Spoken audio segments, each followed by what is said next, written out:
Bonjour à tous. Nous allons corriger le type brevet que je vous ai donné la semaine dernière.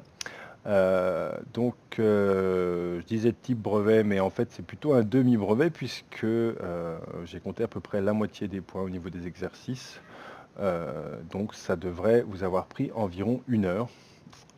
C'était important aussi de surveiller un petit peu vos timings. Donc peut-être à l'avenir, je vous demanderai aussi combien de temps vous avez mis à faire les exercices afin que vous évaluez mieux le temps que vous passez à travailler. Alors, puisque la gestion du temps est importante pour le brevet. Donc, alors, nous avons Félix qui a envie de sauter, qui veut surtout dépasser le mur du son. Alors, le mur du son, c'est-à-dire atteindre 340 mètres par seconde. Donc, la fédération a déterminé qu'il avait atteint 1357,6 km/h. Par heure, pardon. Donc la question était donc de convertir cette valeur en km/h en mètres par seconde et de la comparer à la vitesse du son. Donc, si la vitesse dépasse les 340 mètres par seconde, alors il aura dépassé le mur du son. Donc, on a 1357,6 km/h, c'est-à-dire 1357,6 km en 1 heure, soit 1 357 600 mètres en 1 heure. Et comme 1 heure égale 60 minutes et que c'est égal à 3600 secondes, c'est-à-dire 60 minutes fois 60 secondes, on a donc notre total 1 357 600 divisé par 3600, qui est environ égal à 377, soit 377 mètres par seconde. Alors faites bien attention à bien mettre les unités.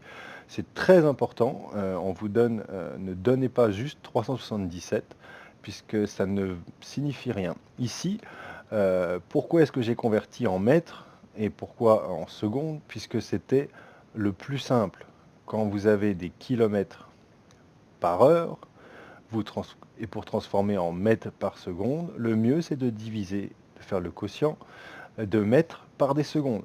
Donc si j'avais des mètres et des secondes, je sais que j'ai des mètres par seconde en résultat.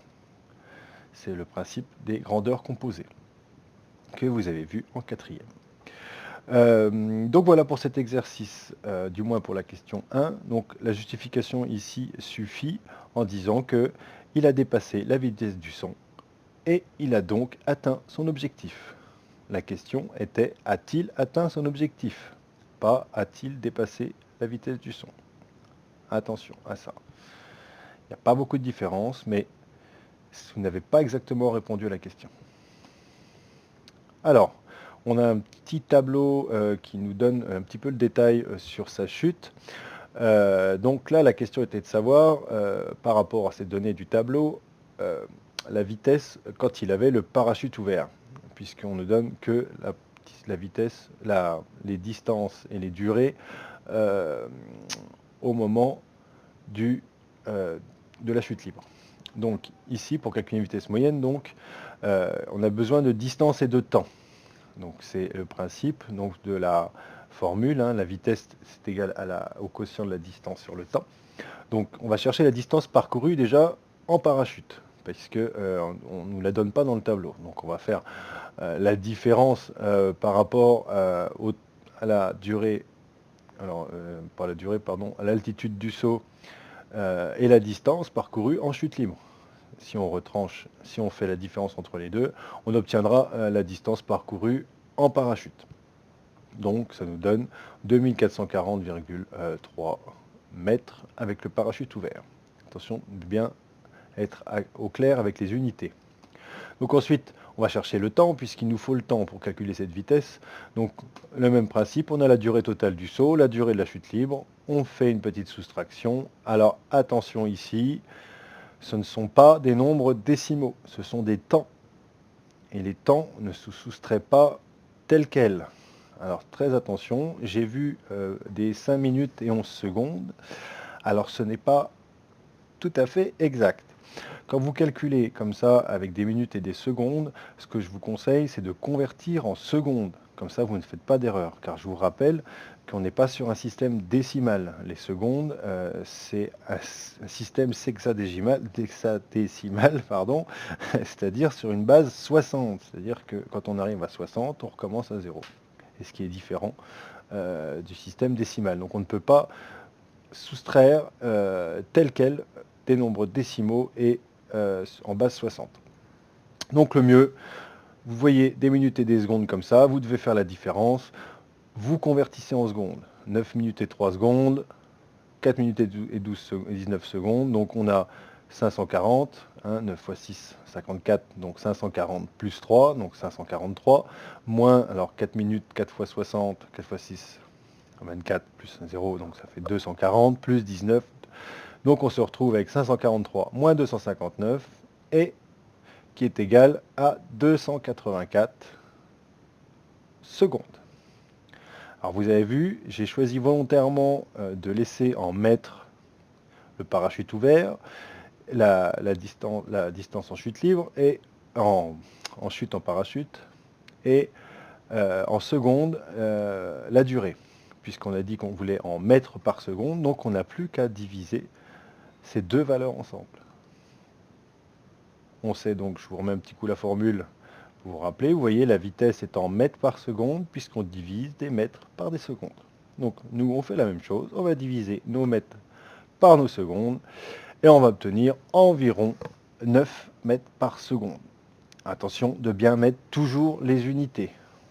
Et là, on vous a demandé d'arrondir à l'unité, c'est-à-dire qu'il faut respecter les règles suivantes. Si vous êtes tombé, par exemple, à 8,5, ça fera 9. 8,6, ça fera 9. 8,7, ça fera 9. Si vous avez 8,4, à ce moment-là, ça sera 8. D'accord ? 8,5, arrondi à l'unité, donne 9. Voilà pour ça. Donc, on répond quand même à la question. Monsieur Baumgartner avait une vitesse moyenne d'environ 9 mètres par seconde lors de sa chute avec le parachute ouvert. Pensez bien à répondre à la question qu'on vous demande. Donc, on vous demande de la calculer la vitesse moyenne. Donc, vous dites, Manana avait une vitesse moyenne de temps, arrondi correctement, tel qu'on vous le demande dans l'énoncé. Ensuite, exercice 2. Alors ici, vous voyez que ça sent triangle, rectangle, ça sent Pythagore et la trigonométrie. Alors on va voir, on demande quelle est la hauteur du mur. Alors, il faudra le justifier et il faudra donner l'arrondi au centimètre près. Ça, n'oubliez pas, attention, il va nous falloir des centimètres à la fin. Ou du moins une valeur arrondie au centimètre. Alors, très important, si vous voulez utiliser le théorème de Pythagore, vous n'avez pas le choix, vous devez marquer cette phrase telle qu'elle. Dans le triangle rectangle, nanana, rectangle en n, d'après le théorème de Pythagore, on a. Vous ne pouvez pas écrire les formules du théorème de Pythagore si vous n'avez pas écrit ça. Parce que Pythagore ne fonctionne, le théorème de Pythagore ne peut s'appliquer que dans le cas d'un triangle rectangle. Donc c'est très important et ça peut vraiment être pénalisant de ne pas le marquer. Donc, alors je suis parti sur Pythagore, je ne vous ai pas trop expliqué pourquoi. Ce qu'on sait, c'est que dn, c'est-à-dire ce qui est marqué terrasse ici, elle fait 4 mètres de longueur et que le mur, lui, np, ah non, c'est dp qu'on a, et voilà, et qu'on a un angle dp, donc le terrain en pente, qui est égal à 4 mètres 20. Donc évidemment, comme on est dans un triangle rectangle, puisque le mur est vertical et que la terrasse est horizontale, on aura donc un angle droit dans le n. Et comme on a deux côtés du triangle, on va très facilement, avec Pythagore, trouver le troisième. Donc, on se retrouve avec dp carré égale dn carré plus np carré, soit 4,2 au carré égale, etc. Bon, vous faites les calculs, ça en général c'est assez bien compris, donc je ne vais pas trop m'étaler. Et donc on obtient donc NP, donc notre mur, qui est égal à environ 1,28. Donc la hauteur du mur est de 1,28 mètres au centimètre près. Alors vous pouviez aussi mettre 128 cm, du moment que l'arrondi est correct, c'est-à-dire que c'était au centimètre près. Vous pouvez même le repréciser quand vous donnez votre réponse. Et n'oubliez pas de répondre, c'est-à-dire que là, vous avez vu, j'ai bien mis la hauteur du mur est de tant. Et vous pouvez même préciser arrondi au centimètre près. Comme ça, on montre que vous avez bien compris ce qu'on vous avait demandé. Alors ensuite, on a... ah bah là, il y a directement la réponse, donc c'est pas grave, je vais vous expliquer quand même. Donc il faut calculer l'angle NDP, qui est compris entre la terrasse et le terrain en pente. Donc on le voit bien, vous pouvez, n'hésitez pas à schématiser hein, sur votre énoncé, quand vous serez au brevet, hein, je parle, là c'est plus compliqué, à schématiser donc ce petit NDP et mettre un petit peu les mesures et tout ça afin que ça soit plus clair. Mais ça doit rester au brouillon. On ne vous le demande pas, donc ça doit rester au brouillon. Il se peut que dans un exercice, on vous le demande. Et si on vous le demande, à ce moment-là, il faudra le faire. Et vraiment à main levée, quand on vous demande à main levée. Ne prenez pas la règle quand on vous demande à main levée. Ok, très bien. Petite parenthèse fermée. Donc, ici, on connaît donc les trois côtés du triangle. Donc, il y a l'utilisation de la formule, ça n'a pas vraiment d'importance. Toutes les formules vont marcher, que ce soit cosinus, sinus ou tangente, puisqu'on a les trois côtés. On peut s'amuser un petit peu comme on veut. Alors moi, je prends toujours le plus simple, donc c'est le cosinus, c'est le plus facile. Sachant que, pour utiliser le cosinus, c'est comme Pythagore, on ne peut pas le faire si on n'est pas dans un triangle rectangle. Donc pour utiliser une formule trigonométrique, on est obligé systématiquement de mettre dans le triangle rectangle, nanana, rectangle 1, nanana, on a cosinus de tel angle égale cosinus, bon là c'est côté adjacent donc à D, donc l'angle DNDP sur l'hypoténuse. Donc on a 4 sur 4,2. Donc on a donc l'angle NDP. Alors j'ai mis un trait là, hein, parce que j'ai pas réussi à faire un chapeau, mais c'est bien un chapeau hein, qu'on a sur les angles, attention. On a donc NDP égale donc, alors cos moins 1, j'ai vu qu'il y a certains qui l'ont marqué.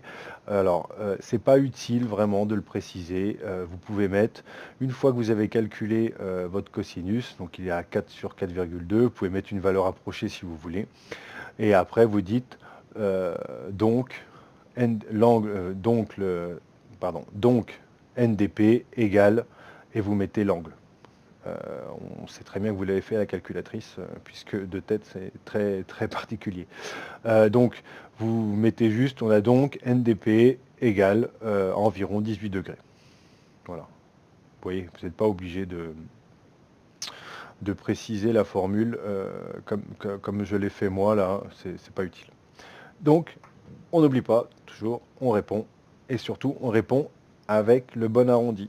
On demande l'arrondi au degré près. Donc l'angle NDP mesure 18 degrés au degré près. Pour l'exercice 3. Alors, exercice 3, on sent quand même bien la configuration de Thalès avec les deux triangles. Alors, on va voir si c'est le cas. Alors, il faut donc... La première chose était donc de bien lire l'énoncé et de trouver la phrase qui vous permet d'affirmer que LH et MN sont parallèles.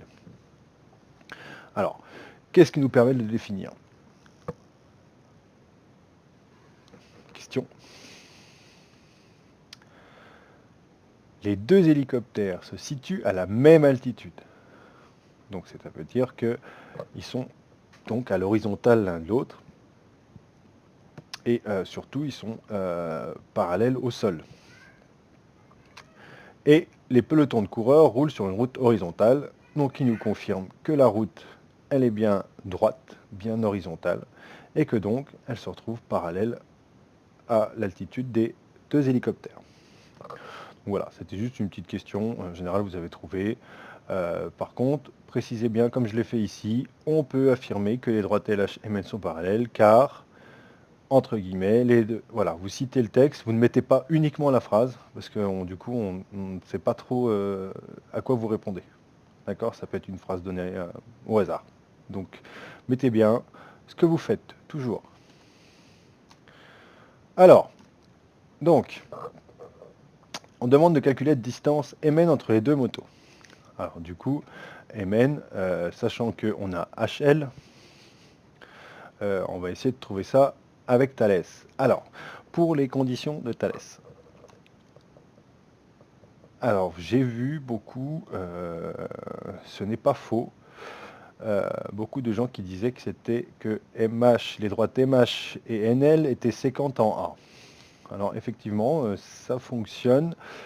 Euh, Dans Thalès, on parle plutôt de points alignés. En fait, ce que vous dites est vrai puisque du coup les points sont alignés.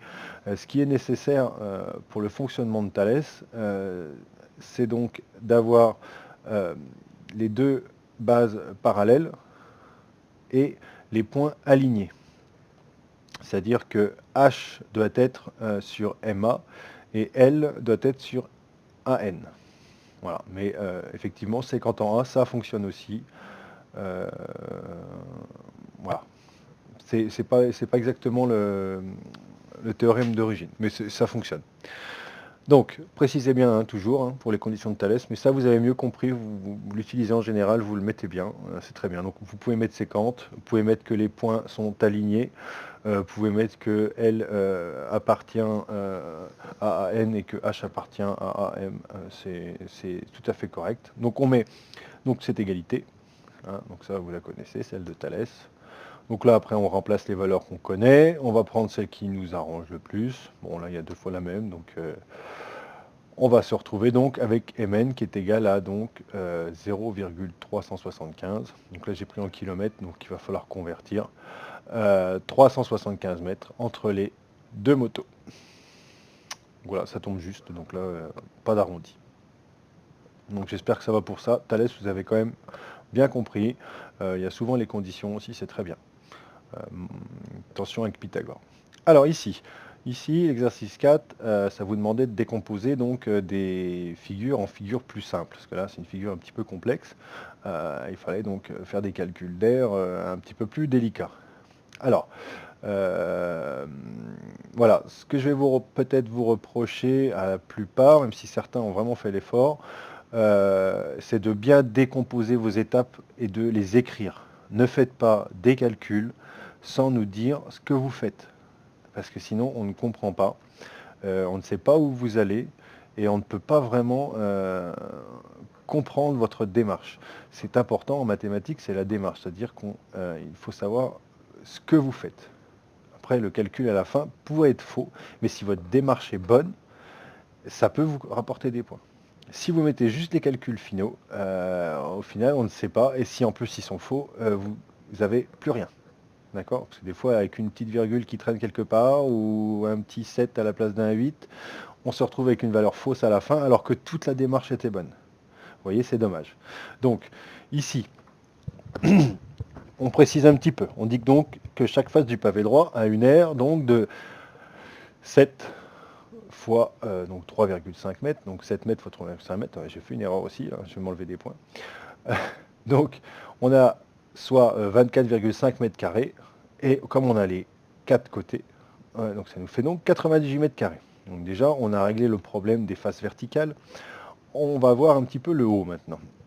Alors on a une demi-sphère, donc là il va falloir calculer donc l'aire de la sphère. Et comme c'est bien précisé, semi-sphérique, donc semi c'est la moitié, donc c'est une demi-sphère, donc il va falloir calculer la moitié de l'aire de la sphère. Donc c'est-à-dire, alors j'ai mis pi comme ça, mais vous mettez bien le symbole.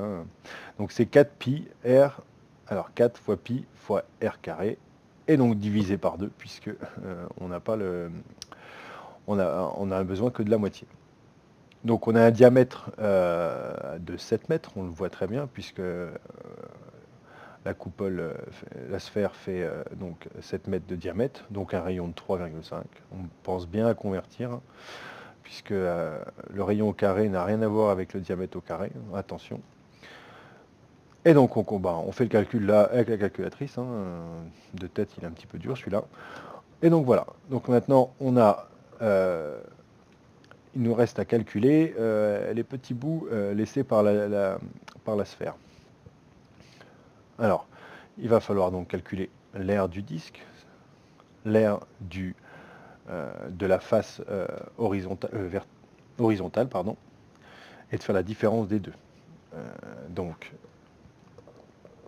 on va avoir donc 7 x 7, j'ai mis donc 7 x 7, ça c'est donc la taille, l'aire de notre carré en haut.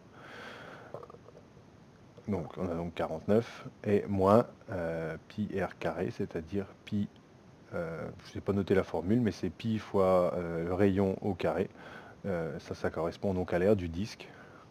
Donc toujours 3,5 hein, puisque c'est le rayon et pas le diamètre. Donc ça nous fait environ 10,52 mètres carrés. Donc maintenant on va faire le calcul total de l'aire, c'est-à-dire qu'on a donc 98 mètres carrés pour les faces du pavé droit, 76,97 mètres carrés pour la demi-sphère, plus les 10,52 mètres carrés des petits coins laissés par la demi-sphère. Et on enlève les 18 mètres carrés, attention de ne pas oublier ça, des portes. Et ça nous fait donc un total d'environ 168 mètres carrés. Donc on est juste. Alors ici, après on vous demandait donc, en fonction de ça, la question était donc qu'il fallait donc démontrer que la surface à peindre était d'environ 168 mètres carrés, donc on a au total une aire de 168 mètres carrés, on a répondu à la question. Ensuite, on trouverait la facture. Alors, pour remplir une facture, alors effectivement il manquait le total TTC, alors quand il n'y est pas sur la copie, ne le faites pas. Ça vous fait perdre du temps pour rien. Ceux qui l'ont fait, c'est très bien. Mais sachez que si ce n'est pas demandé, ne le faites pas. Ne faites pas plus de travail qu'on vous demande. D'accord? Contentez-vous de répondre aux questions et de faire ce que vous avez. Là, de ma faute, ça a coupé en bas, je n'ai pas vu. Donc c'était pas indispensable de le faire. Mais ceux qui l'ont fait, c'était très bien. Il n'y a pas de souci avec ça. Et ceux qui ne l'ont pas fait, pas de souci non plus. Alors, du coup, on vous donne quelques infos. Là, c'était pas très compliqué. C'est juste un petit peu des calculs. Donc, si on veut savoir le nombre de pots de peinture, et ben voilà, on nous dit que un pot de 10 litres de peinture permet de couvrir une surface de 40 mètres carrés. Donc, on fait la surface totale divisée par la surface que fait un pot. Ça nous donne donc 4,2 pots. Donc, comme c'est pas vraiment possible, on va arrondir à 5 pots. Et donc, on va pouvoir remplir la quantité. Donc là, ici, il faut marquer une quantité, c'est-à-dire que ça va être un nombre. Il ne va y avoir rien d'autre qu'un nombre, c'est une quantité. Donc là, on va marquer 5. On ne met pas 5 pots de peinture, on ne met pas 5 fois 10 litres, on ne met pas 50 litres, on ne met pas quoi que ce soit. Ici, on demande la quantité de pots de peinture. Donc il y avait 5 pots de peinture à 400 euros. Donc voilà, ça fait 2000 euros. Après, ensuite, il nous faut calculer les heures de main-d'œuvre. Alors, là, on partait du principe qu'il n'y avait qu'un ouvrier, mais ça marche avec plusieurs, hein, c'est pas très grave. Donc là, on a donc un ouvrier qui peint une surface de 42 mètres carrés à l'heure. C'est-à-dire qu'il va falloir diviser notre surface totale par la surface qu'il fait en 1 heure, et on le saura donc combien d'heures il lui faut. Donc là, ça tombait juste, ça faisait 4 heures. Donc, on peut remplir 4 heures de main-d'œuvre, 4 heures à 35 euros. Ça nous fait donc 140 euros. Alors, on fait le total. Ça, je pense que vous pouvez tous le faire, de tête ou par calculatrice. Alors, la partie d'après, c'est pour la TVA. Donc, au niveau de la TVA, c'est un calcul de pourcentage, c'est-à-dire qu'il va falloir prendre donc 19,6% des 4640 pour les ajouter, après, pour le total. Donc là, 19%, donc on fait 19,6% de 4640, c'est-à-dire 19,6 fois 4640 divisé par 100, et on obtient donc 909,44. Et pour ceux qui avaient le total, il suffisait d'additionner les deux derniers, on avait donc ce total de 5549. Alors juste une petite dernière précision par rapport à ce tableau, faites attention, pour les prix, on avait 2 chiffres après la virgule sur l'exemple donné. Donc pensez bien à faire la même chose. Pour le prix unitaire, vous marquez, pour les prix totaux, on avait 2000 euros, c'est pas 2000 euros, c'est 2000,00 euros. D'accord? Si vous avez, si dans votre tableau vous avez déjà des valeurs remplies, regardez comment elles sont remplies et faites de la même façon. Ok, ce sera tout. Merci à tous.